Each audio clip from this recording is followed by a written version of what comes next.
Last year, while my team and I were traveling around the world shooting our documentary No Farmers, No Food, we stopped by the Netherlands in order to speak with the farmers there. Those farmers, those Dutch farmers, they were feeling the brunt of the European government's goal of saving the planet. Because as a practical matter, the Dutch government's plan would cost something like 30 to upwards of 45% of these farmers to have to give up their land. And so, in order to get a more complete picture of why this was happening, the true reason for why these globalist policies were pushing out these farmers, and also to figure out how come when we dug into the specific policies, none of them seemed to make any sense, well, we had the opportunity to sit down and speak with a Dutch political commentator named Eva Vlaardingerbroek. And she broke down for us quite succinctly how, at least in her view, the whole nitrogen crisis is only a smokescreen to cover up a massive power grab. Take a listen. Eva, the first question I had is, how is it that in this environment of the Ukraine-Russia war, when people are already starting to talk about global food crises, the leaders of many countries are predicting actual food shortages happening around the world, how is it that all of a sudden, well, at least seemingly all of a sudden to people outside of the country, the Dutch government decided to propose a policy that will put somewhere between 30 to 50% of the farmers out of business? How did that happen? The only answer I have to it is that it's about control. So this is apparently something that they want. I don't see any other explanation. If you go forward with these types of plans in a time of, well, known food shortages on the horizon, then the only thing I can see in that is intent. And the only reason that I could see a government do that is because they could gain control from it. Because what better way to control people than to control what they eat and when they can eat? So I don't have another answer to that than that it's intentional, sadly. So you're saying it's about control, but can you go a little bit deeper on that? How does the government actually gain control by putting all these farmers out of work?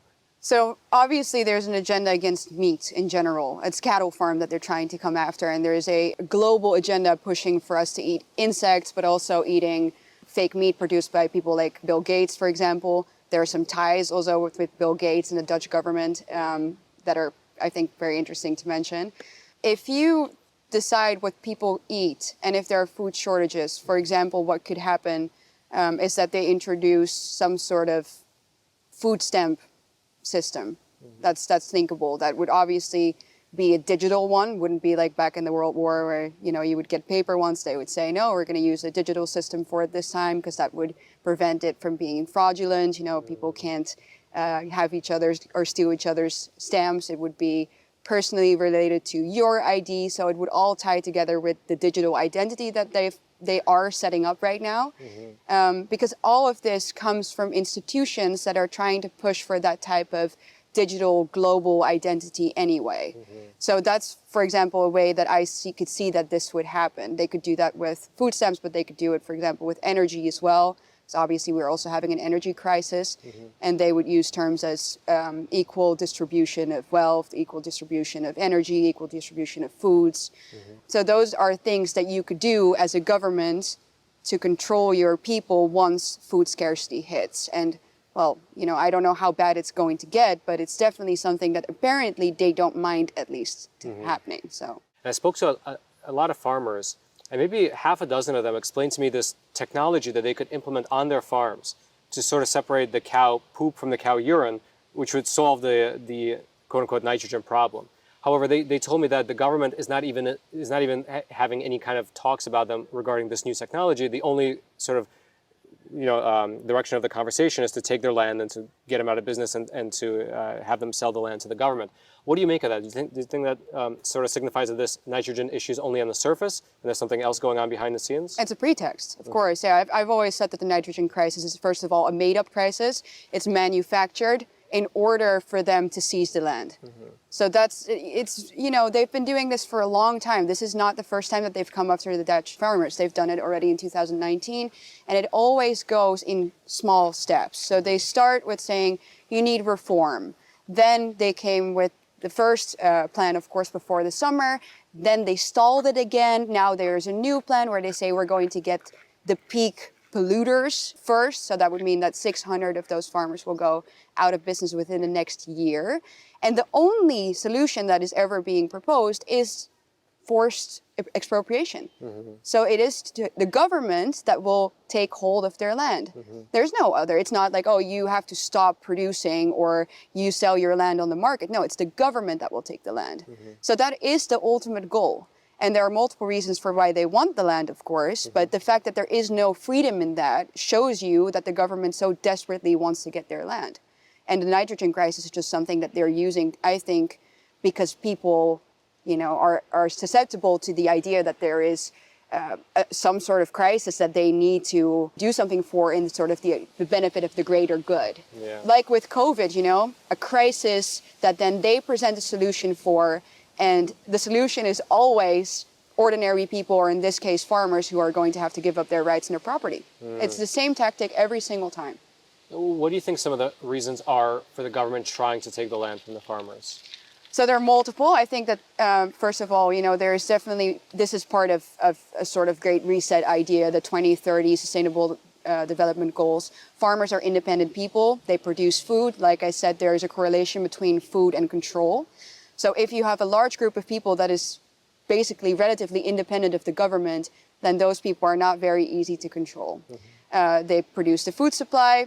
Well, on a larger scale, then you get to control not just the farmers, but also the population. So in and of itself, a profession like farming is something that kind of is contrary to the agenda that they have for us, I feel like. So it's definitely that.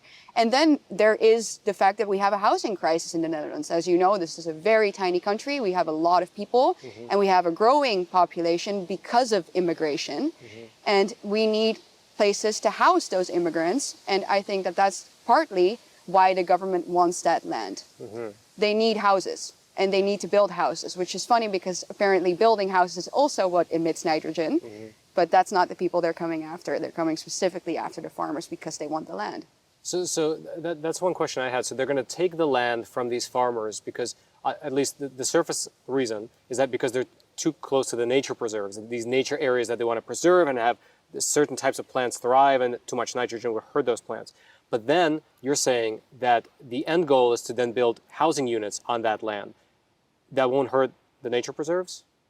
It shows you once again, we have to kind of take ourselves out of the narrative that the government represents, because it isn't logical. None of it is logical. Now, the new plan where they say we're going to get those peak polluters, they're not looking at the actual soil itself. They're just looking at, okay, how much nitrogen do these people emit? And if you are in a larger category or in a higher category, we're going to take your land first. So there is no willingness to really talk about the facts, because this is not about nitrogen. So that is every single time proven by the way that the government behaves and by the way that they present themselves in this debate. It's a pretext. So logical questions that you're asking here won't, you know, be answered by the government with logic, because they're lying about what their actual motive is. All right, just to pause here for a super quick moment, I'd like to introduce the sponsor of today's episode, Freedom 2.0. Let's roll the clip. What's up, everybody? This is Anthony Watson, contributor for Turning Point USA and now Happy Deplorable. And here, as an Olympian that is now working for Turning Point, all of these good ideas require hydration. But not with that garbage.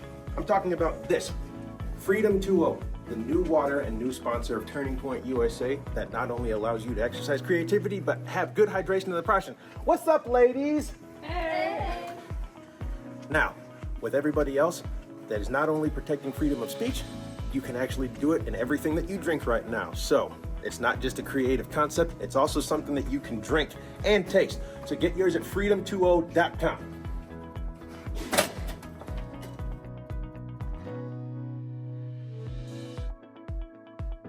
You can try it for yourself over at freedom20.com and use promo code Roman to save 15% off. Again, that's promo code Roman for 15% off. So can you explain to an American audience who might not understand what sort of the dynamics of the Netherlands, this housing crisis, what is causing it? Is it that there's too many Dutch people and they're expanding too quickly? Yeah, what's funny is ever since I've been saying this, that this is because of partly immigration, that we need houses. People have been saying, oh, that's a conspiracy theory. Recently, the Dutch state-funded media said that I was promoting the Great Replacement theory, a racist Great Replacement theory, by stating that the Dutch government needs land for immigrants. It's simple math. the Dutch population is not growing because the native Dutch people are having a ton of babies. Actually, we're a shrinking society, just like any other Western country, basically, because we're not having babies. But the immigrants that are coming to our country at fast rates and have been coming to our country at fast rates for a decade or decades now, and our borders are open, wide open. So the only reason that the Dutch population is growing and that we need more houses is because of immigration. So you can call that a conspiracy theory all you want, but I call it simple math. And that's the reason why they need new houses. And like I said, it's not just, I think, because of the new houses. I think it's also because of what farmers represent, and that food is a really good way to control your people.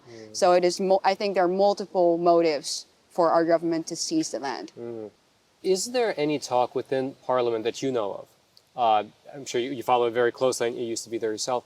Is there any talk about the ramifications that this would have on the economy? Because I imagine you put all these farmers out of work. That'll destroy the tax revenue that they bring in. But it's not just the farmers. All the truck drivers, the cheese makers, the slaughterhouses, even the restaurants. Like it's a whole ecosystem of that farming represents. If that goes out the window, like, is there any talks about what that would actually do to the economy here? I don't think so. I mean, the Netherlands is, like you said, the second largest exporter of agricultural products in the world. We're a tiny, tiny country. It's a big market for us.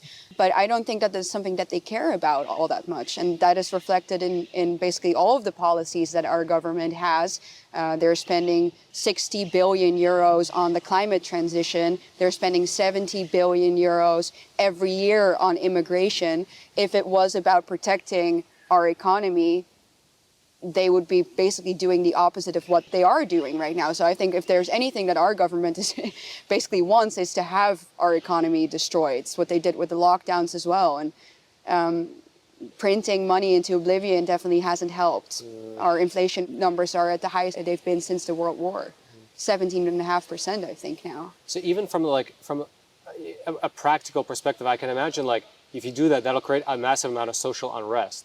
Right, if you devastate the economy like that, even if you print money into oblivion, I mean, the inflation rate will just continue expanding. So there's no talks about that at all. Well, the civil unrest is something that they try to, I think, to vilify, basically through the media. So what they're doing with the farmers since the beginning is they'll have the mainstream media, of course, come in and say, those farmers are non-cooperative people. This is a climate crisis. You need to have answers for all of this. And, they're just not willing to have dialogue or to look at solutions. Basically, the government is now saying, we are just going to stick to these 2030 agenda plans, because that's what it is. They're holy, they even said. And this new report shows that once again. They're not giving an inch whatsoever. And I think the strategy is to do that for as long as they possibly can, so that, first of all, the farmers will get exhausted. They're going to be tired because it would cost them a lot of money, I guess, to be away from their businesses all the time and to protest, and to then at the same time have the mainstream media influence the public opinion on the farmers by just pushing and pushing and pushing false narratives and hateful statements about the farmers, because that's what they've been doing. They're trying to vilify these people and also to shame everyone who would support them. And I think that's the strategy. So the more time they can take to confuse people, to use nice words and different pretexts to just kind of like change the vocabulary on what they're doing, because that's basically the only thing they do, to just confuse people, to divide and conquer a little bit, but still push the same agenda and stick to it as much as they can. That is, I think, the strategy that they're hoping and going for, so that the public opinion will shift and they can go forward with it. So you mentioned the Great Reset and Agenda 2030. Maybe to somebody who's watching this who maybe has never heard about it, or maybe they've just seen those words on the horizon a little bit. Can you explain it to them what that actually is? What does that actually look like? Right, of course. So the reason why I'm saying that these plans are part of that agenda is because it's even in the names. They said we need to have this nitrogen crisis fixed before 2030.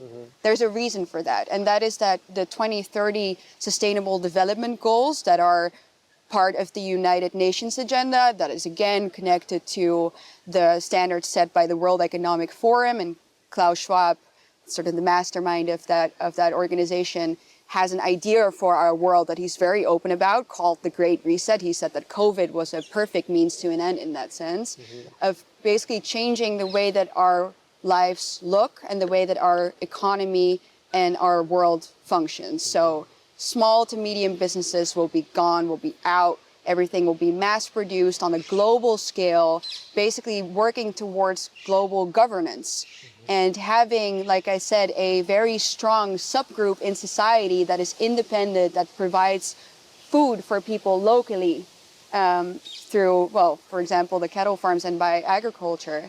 That is something that would stand in the way of that. So they need to have control over the food supply through what they call hubs, food hubs, where food will be distributed, and they will say in an equal and fair manner that is good for the climate and that is good for the population. So they will use all of these nice pretexts. You can see that also on the 2030 Sustainable Development Goals. There are 30 goals, where they use all sorts of nice words like distribution of wealth, equality between the sexes, etc. And it all sounds really good, but if you see the way that they're trying to reach those so-called noble goals, it's always through more government control and governments that work together on a supranational level. So that's also why not just Holland is now facing these types of regulations, but you can see the attack on farmers all over the world. It's not a coincidence. It's an agenda that is carried out on a global level that is being pushed through government officials in respective countries. And we have a lot of people in our government that attend the meetings of organizations like the World Economic Forum and that even proudly wave the Sustainable Development flag, like our Minister of Health, for example. So there are a lot of ties. So you can't think or believe anymore that if you vote for someone on a local level or a national level, that they are there for just your national interests. They are at least very heavily influenced by an international one. That's what I was wondering too. How specifically do these policies manifest? Because I know, after the World Economic Forum meetings every year, a bunch of clips come out from that meeting and circulate online of these like crazy agendas that they're always pushing, the microchips in medicine, the ones I'm talking about. Yeah. So how does that then manifest into actual concrete policy at the national level? And is it the case, like you mentioned, they attend the meetings and they're sort of ideologically aligned, and so they implement the policies because they sort of believe in the same worldview? Is that the case? Yeah, at the very minimum, it is that. So, our prime minister will always say, oh, no, it's just like a meeting where we talk and we exchange ideas. Okay, that's fine. But if that is so influential, apparently, to what you believe the world should look like, and then you start to push those types of policies on a national level, then of course there is that. But there's also financial influence, of course. So when it comes to the European Union, there is financial influence there. There's a lot of money in these types of organizations, and pushing certain policies, having your friends on an international scale like you for the things that you do and promising you, for example, a job when you're done, which happens all the time. Those types of things can be good triggers, of course, for people to push for these goals. But it almost seems like, like they've forgotten about national interest because they don't really care about it. They care about something else. Besides the protests that have been springing up for the last 3 years now and getting a lot of traction in the last year, is there any other type of pushback here in the Netherlands against this sort of agenda? No, I would say that the farmers have been the most successful one, and that's, I think, why the government cracks down on them the hardest. Because, again, they're a powerful group. They have the means and the resources to also put up a real fight with their equipment. Like we've seen, they've blocked distribution centers, and within a couple of hours, you could see the effects of that. So they are quite literally a very powerful group in society. So by cracking down on them first, you get them out of the way. Obviously, for an American audience, I've talked about this plenty of times before, we don't have a Second Amendment. So our way of standing up against a tyrannical government is just by protesting. And you protest against a party that is armed, and you are unarmed. And we've seen very, very sad results of that already during the farmers' protest earlier this year, when they shot at a 16-year-old boy that was driving away from a protest. I don't want to say you're completely defenseless against a government with arms, but you're close to it. And the farmers, I think, are the largest and most well-organized group that can really put up a fight against the government, and they're trying. But obviously the mainstream media works very, very hard to vilify them for that reason. And I just hope that enough people will start to wake up to what is happening here and that they see through the tactics and that they don't get tired and, have it all dragged out to a point where they're like, oh, well, this is taking very long, or why are the farmers not cooperating more? But we shouldn't negotiate with people you don't negotiate with terrorists. And if you have a government that is going to take away your private property and force you out of existence, I don't know what is more terrifying than that. I think there should be no compromise at all, even though that is very much in the Dutch nature to want to compromise. Obviously, if a thief comes into your house, you're not going to say, can you just take my TV but not my computer? That's ridiculous. We should understand that the pretext of this, the whole fundament of the arguments that our governments are pushing are false. There is no nitrogen crisis. You shouldn't be taking away these farms. So non-negotiable. But the government's doing the opposite instead. They're sticking to their guns and they're saying, no, these goals are holy. We're going to proceed with them. And they're doing it at an even faster rate now. Every time I fly here to the Netherlands, I download a bunch of news articles in Dutch, and I translate them on a plane to read them to see what's going on. And they all present the same type of narrative where it's like the farmers, as a group, are fighting against these good goals. They're like the farmers, because of their personal interests, are fighting against the environment. They're fighting against the climate policies. They're fighting against this. Yes. It seems like what you mentioned is very, very key in the where it's like they really are being divided. And it's like, well, this group is against this group. Because of their private interests, they're against the environment. Yes. Is there any kind of conservative movement in the Netherlands that's like rising up in the Netherlands? No, that's the problem. We don't really have a strong conservative movement. So there are political parties, but I would never want to put all of my trust and all of my hope in the party system because like always in Europe, any type of right-wing party that gets even in power, like for example in Sweden now, or gets a lot of votes, they are never actually allowed to form a coalition with other parties because the more moderate parties exclude them anyway. So they never get into government unless they have such a big win like in Italy that there's no way around them at all. But in the Netherlands, when it comes to media, when it comes to civil movements, there really is nothing. There is nothing. And it pains me to say that, but that's probably the reason why it's so dire in this country. And now we are having to look to people who are not at all political or just trying to live their lives and have their business thrive, like the farmers, to basically put up a fight against this policy and this agenda. So they've become a symbol of something. But there is sadly, I wouldn't say that there is a big conservative movement here that, has enough influence on the public to send them in the right direction, I suppose. So we're fighting a very, very hard fight.